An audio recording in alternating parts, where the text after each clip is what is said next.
Selamat berjumpa kembali YouTubers dan pemilih yang ada di rumah. Kembali kita bertemu dalam podcast KPU Kota Tomohon dalam Terung Bercerita di episode yang ke-13. Hadir di saat ini adalah Bung Laurentius dan Nona Melanie. Selamat datang dan selamat memperkenalkan diri. Baik, terima kasih. Saya Laurentius Talokon, sekarang sebagai Wakil Ketua Bidang Organisasi di Pemuda Katolik Komisariat Cabang Kota Tomohon. Iya, Wakil Ketua. Terima kasih. Silakan Nona Melania. Oke, perkenalkan nama saya Melania Clara Meligosal. Saya sebagai Ketua OMK Koordinasi Paslatan Talete Paroki Hati Kudus Yesus Tomohon. Terima kasih. Iya, Ketua OMK. Terima kasih. Jadi seperti yang kita ketahui sudah hadir saat ini pengurus pemuda Katolik di Kota Tomohon, dan tentunya kami mengharapkan ada beberapa pandangan dari pemuda sebagai generasi penerus bangsa ini di dalam demokrasi yang ada di Indonesia, lebih khusus yang ada di Kota Tomohon. Bagaimana pandangan pemuda gereja terhadap demokrasi? Itu yang ingin kami tanyakan kepada kedua narasumber saat ini. Mudah-mudahan jawaban mereka tentunya akan memberikan suatu pandangan yang lebih baik bagi kita, terutama bagi generasi muda yang ada di Kota Tomohon. Silakan, siapa lebih dulu? Ya, Bung Laurentius. Ya, sebenarnya pandangan pemuda gereja terhadap demokrasi itu sebenarnya sebagai suatu, kita tahu bersama bahwa ini demokrasi sebagai satu sistem pemerintahan. Jadi dari rakyat, oleh rakyat, dan untuk rakyat. Sebagai seorang pemuda yang tergabung walaupun dalam satu gereja, pemuda itu sendiri adalah rakyat itu sendiri. Bicara dalam konteks nasional bahwa siapapun dia adalah sebagai rakyat Indonesia. Jadi dia punya tugas, punya tanggung jawab untuk melaksanakan atau terlibat dalam demokrasi itu sendiri. Iya. Demikian bagaimana pemuda itu adalah bagian dari masyarakat itu sendiri dan bagaimana mereka itu terlibat di dalam demokrasi itu sendiri. Demikian oleh Laurentius. Dan bagaimana pandangan Melania untuk pertanyaan yang saya sampaikan tadi? Ya kurang lebih sama seperti Bung Laurentius, di mana sebagai orang muda kan masih termasuk dalam warga masyarakat, yang mana warga masyarakat yang sudah dewasa itu harus memberi diri masuk ke dalam demokrasi itu sendiri. Kalau pemilihan ini kan umur berusia 17 ke atas ya. Iya. Nah, iya syaratnya. Iya, sama seperti juga dalam demokrasi kampus misalnya. Ya. Saya bercontoh kampus Sekolah Tinggi Pastoral Don Bosco Tomohon. Saya mahasiswa di situ. Kan ada pemilihan BEM.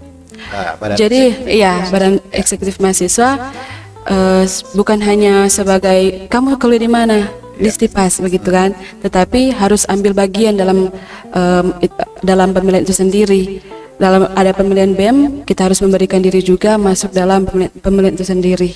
Iya, jadi bagaimana menurut Melania sebagai orang muda kita harus memberi diri dan menjadi bagian dari demokrasi itu sendiri. Mungkin sesi pertama demikian dulu ya, nanti kita lanjut setelah yang satu ini.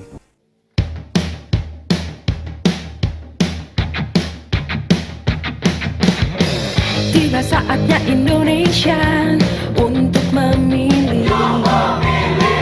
Bersama datang ke TPS, salurkan aspirasi. Langsung bebas rahasia, jujur dan adil, demi Indonesia damai sejahtera. Kita memilih untuk Indonesia, menggapai cita lewat suara kita.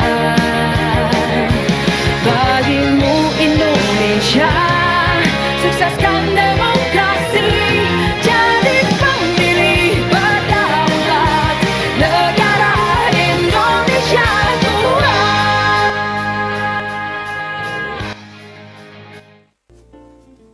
Baik, saat ini kita masuk dalam pertanyaan berikut. Tentunya sebagai generasi muda, pemuda ada di dalamnya, pemuda gereja tentunya. Nah, ada timbul pertanyaan sekarang. Bagaimana peran pemuda gereja terhadap demokrasi? Tentunya sebagai pemuda gereja, kami ingin pendapat dari mulai dari Melania saja dulu. Ya. Jadi peran dari pemuda gereja itu tadi kan sudah saya bilang dari pertama itu sebagai orang muda yang sebagai juga warga masyarakat turut ambil bagian kalau ada pemilihan kita memilih, karena sebagai syarat juga kita sudah masuk dalam syarat itu tentu saja kan. Iya. Jadi harus memilih dan sesuai dengan keputusan dari kita sendiri, dari hati kita sendiri siapa yang akan kita pilih itu sesuai dari diri kita sendiri. Iya. Untuk masuk dalam situ. Hebat sekali memang. Bagaimana sebagai pemuda kita harus mengambil bagian. Dan yang lebih utama lagi bahwa kita memilih itu bukan karena tekanan, tetapi apa yang menjadi suara hati kita Hati itu kita. yang disampaikan. Kira-kira demikian ya Melania? Iya, Pak. Oke, selanjutnya kita lanjut kepada Bung Laurentius. Ya, bicara peran berarti kita mungkin lebih bicara ke keterlibatan kita sebagai pemuda. Iya. Di sini kita bicara bagaimana pemuda itu apakah sebagai peserta dalam ini atau dalam hal ini sebagai peserta pemilu atau sebagai pendukung, maupun peran pemuda sebagai penyelenggara. Jadi peran pemuda harus lebih spesifik bahwa kalau kita sebagai pendukung maka kita bertindak sebagai pendukung, sebagai penyelenggara maka kita harus lebih netral, karena kita punya tugas tersendiri dan setiap pemuda itu punya kewajiban. Bahwa seperti dikatakan tadi bahwa mempunyai kehendak bebas tapi wajib untuk mensukseskan kegiatan-kegiatan seperti ini. Karena bicara dengan demokrasi maka apa yang kita inginkan kita harus terlibat dalam kegiatan itu. Ya. Jangan kita hanya menginginkan ini tapi kita tidak mau untuk bagaimana mengusahakan itu. Ya. Terima kasih. Makin menarik pembahasan kita, apalagi disampaikan oleh kedua pemuda kita ini bahwa bagaimana pemuda itu harus terlibat di dalam demokrasi. Apakah sebagai peserta, pendukung, ataupun sebagai penyelenggara. Kita akan lanjut lagi dengan pertanyaan yang lebih mendalam lagi, dan tentunya silakan dinikmati dulu apa yang sudah kami siapkan. Iya. Silakan diminum. Terima kasih. Dan selanjutnya teman-teman yang ada di rumah, YouTubers dan para pemilih yang budiman, ketika mereka menyampaikan bahwa mereka akan terlibat bersama-sama dalam proses demokrasi, terutama dalam pemilihan serentak di tahun 2024. Nah, ada satu yang menjadi pertanyaan, karena mereka adalah pemuda gereja, bagaimana pandangan pemuda gereja terhadap politik identitas? Karena politik identitas ini tentunya akan membawa sesuatu yang kadang-kadang berakibat buruk. Nah, pertanyaan pertama tentunya kami sampaikan kepada Bung Lawrence. Silakan. Baik, mengenai politik identitas. Sebenarnya politik identitas itu sendiri mencederai citra demokrasi itu sendiri. Di mana kehendak bebas dari orang, tiap orang dalam menyalurkan suaranya, pendapatnya, itu sudah dibentengi, sudah di-cut oleh identitas. Dan menjadi rahasia umum bahwa di Tomon itu sendiri politik identitas sangat kental. Dan itu sebenarnya sebagai pemuda gereja itu tidak mencerminkan dari apa yang sifat gereja. Gereja itu tidak pernah mengajarkan sesuatu yang kita hanya bergaul, kita hanya memilih dengan yang satu agama dengan kita atau satu suku dengan kita. Tapi gereja itu membuka diri terhadap semua orang. Jadi sebagai seorang pemuda gereja, mari kita mengikis ini politik identitas. Bagaimana caranya? Ya kita mulai dari diri kita sendiri. Bagaimana kita mau bicara untuk Tomohon, tapi dari pribadi kita sendiri masih terlibat dan sangat mendukung dengan politik identitas. Jadi itu kembali ke pribadi kita masing-masing. Dan sebagai pemuda mari kita mengikis ini dari pribadi kita, baru kita sebarkan dalam keluarga kita, dalam komunitas kita sebagai pemuda gereja. Ya. Ya. Ya, jadi sebagai pemuda gereja, seperti disampaikan oleh Bung Lawrence tadi, bahwa politik identitas itu tidak cocok dengan keberadaan pemuda gereja yang mestinya harus berada di semua tempat. Ya. Ya. Oke, bagaimana dengan Nona Melania? Pendapatnya gimana? Oke, politik identitas. Ya.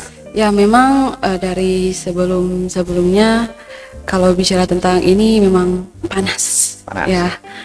Nah, jadi itu yang tadi saya katakan. Ya pilihlah sesuai dengan kata hati. Jangan karena saya Katolik, contohnya saya Katolik. Ya. Saya tidak mau pilih dia karena bukan satu agama. Jadi berbeda agama Iya. tidak mau dipilih. Jadi jangan begitu. Iya. Ya kan, sebentar kalau misalkan saya pilih yang sama agama dengan saya, tetapi kalau kinerjanya itu tidak bagus, yang akan menyesalkan dari kami. Nah, itu dari awal sudah dikatakan jangan pilih sesuai kata hati saja pilih, jangan cuman karena dia agama satu agama kita pilih. Itu harus dihapus, jangan tertanam dalam pikiran kita seperti itu. Kapan akan berkembang teman kalau pikirannya begitu-begitu terus. Iya, ya iya, kan? iya. Sangat brilian pendapat dari kedua narasumber kita di saat ini, dan tentunya kita akan lanjut dengan pertanyaan yang berikut. Baik, Bung Laurentius dan Nona Melania, kita masuk dalam pertanyaan yang berikut. Ada beberapa pendapat yang tentunya sangat penting kita bahas bersama di saat ini, karena tentunya pemuda gereja sebagai generasi penerus yang ada di Kota Tomohon bukan hanya terlibat seperti yang disampaikan tadi, baik menjadi peserta ataupun sebagai pendukung, tetapi bagaimana kontribusi pemuda itu harus masuk juga di dalam penyelenggaraan pemilu itu sendiri. Dalam artian harus terlibat bersama-sama agar pemilihan umum serentak di tahun 2024 ini bisa berjalan sukses. Nah, apa kira-kira pendapat dari Bung Lawrence dan Nona Melania untuk menjadi penyelenggara pemilu di tahun 2024 ini? Oke, baik. Kontribusi atau keterlibatan sebagai penyelenggara sebenarnya menjadi peran penting nih pemuda dalam mensukseskan kegiatan-kegiatan demokrasi seperti ini. Kita tahu bersama bahwa dalam tingkatan lingkungan atau mungkin di TPS, di situ ada KPPS. Ya. Jadi peran pemuda juga harus terlibat di situ. Pemuda jangan terlalu merasa bahwa itu terlalu tugas yang berat atau itu menjadi sesuatu yang sulit untuk dilaksanakan, tapi itu menjadi sebagai suatu pelayanan terhadap masyarakat, terhadap negara. Jadi mari kita sebagai pemuda kita terlibat, apakah itu dalam tingkatan KPPS, tingkatan PPS di kelurahan ataupun di PPK di tingkatan kecamatan. Jadi kita harus lebih membuka diri, kita harus lebih terlibat. Nah, kemarin di pemilu yang 2019 saya melihat sudah ada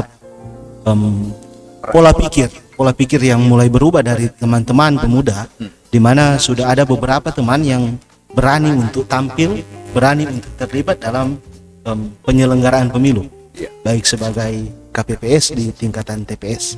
Kira-kira seperti itu.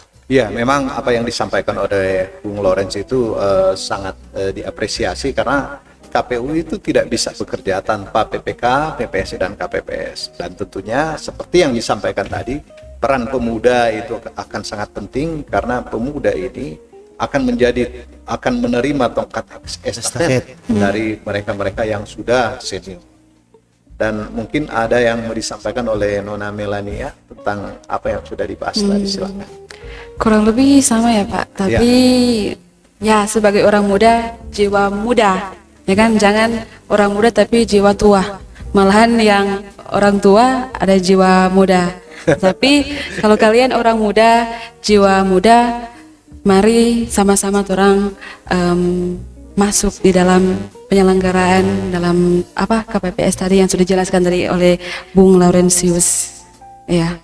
Iya, jadi pemuda harus jiwa muda, tetapi harus mengambil bagian dengan kemauan yang keras, karena ini pemilihan tahun 2024 cukup berat. Tapi kalau pemuda yang ada di dalamnya, tentunya kita yakin dan percaya bersama itu akan berjalan dengan baik. Makanya kedua narasumber ini sengaja kita undang agar menjadi motivator bagi teman-teman nanti. Ya. Ya. Kita sudah berada pada ujung acara di hari ini dalam podcast KPU Kota Tomohon di episode yang ke-13, dan seperti kita ketahui sudah hadir di sini dua narasumber yang masih sangat energik, Bung Laurentius dan Nona Melania. Dan sebelum menutup acara ini tentunya kami menginginkan pendapat maupun closing statement dari kedua narasumber ini tentang bagaimana peran pemuda gereja dalam berdemokrasi. Mulai dari Bung Lorenz. Ya. Jadi teman-teman muda, mari kita terlibat.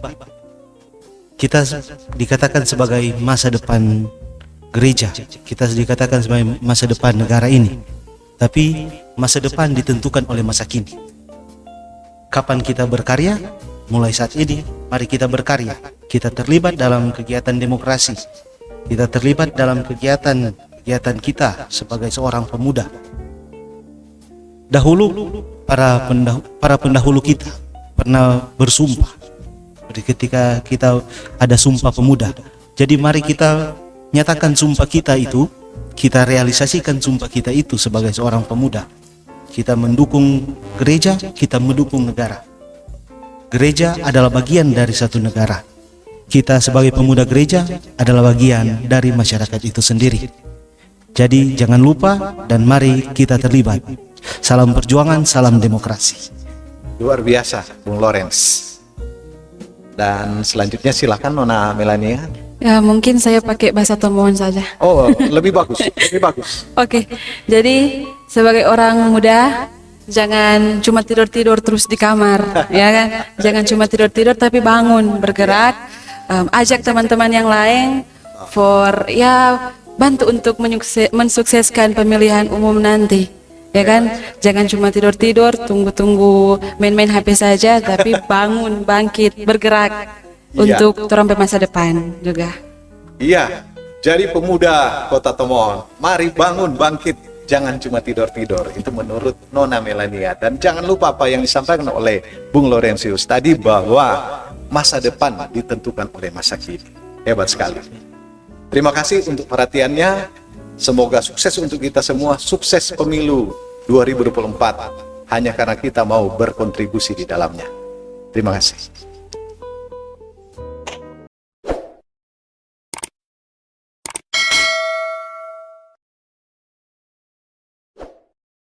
Sebagai kan kalau kita pemilihan itu sesuai dengan apa yang kita